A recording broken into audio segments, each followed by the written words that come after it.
கந்தர்கள் எல்லாம் தெரிஞ்சுட்டு மற்றவங்களும் தெரிஞ்சுங்க. காமத்தினாலும் குரோதத்தினாலும் நான் செய்கின்ற அனைத்து குற்றங்களுக்காக நான் மன்னிப்பு கோருகிறேன், வருத்தப்படுகின்றேன். இந்த பாவத்தை என்னை விடுவிப்பாயாக இறைவான்னு சொல்லக்கூடிய அளவுல காமோ கார்ஷித் மன்யூர் கார்ஷித் நமோ நமான்னு சொல்லுவாங்க.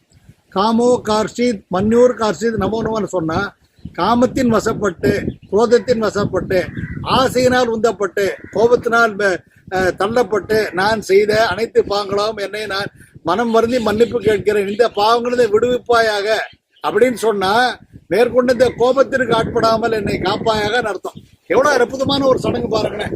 கன்ஃபெஷன் நீங்க சொல்றாங்க, மற்றவங்க வெளிநாட்டுக்காரப்பட்டப்ப கன்ஃபெஷன் பெருசா ஏத்திக்கிறோம். இதுதாங்க உண்மையான கன்ஃபெஷனு. தன்னை அறிதல், தற்புறம் அறிதல், தான் பரம் என்று உணர்தல், தன்னிலை மறந்து செய்யக்கூடிய பாவனாக தான் மனம் வருந்தி மன்னிப்பு கேட்கக்கூடிய நிலை தான் அந்த காமோ கார்ஷித் மன்யூர் கார்ஷித் நமோன்னு சொல்லுடைய காமோ கார்ஷித்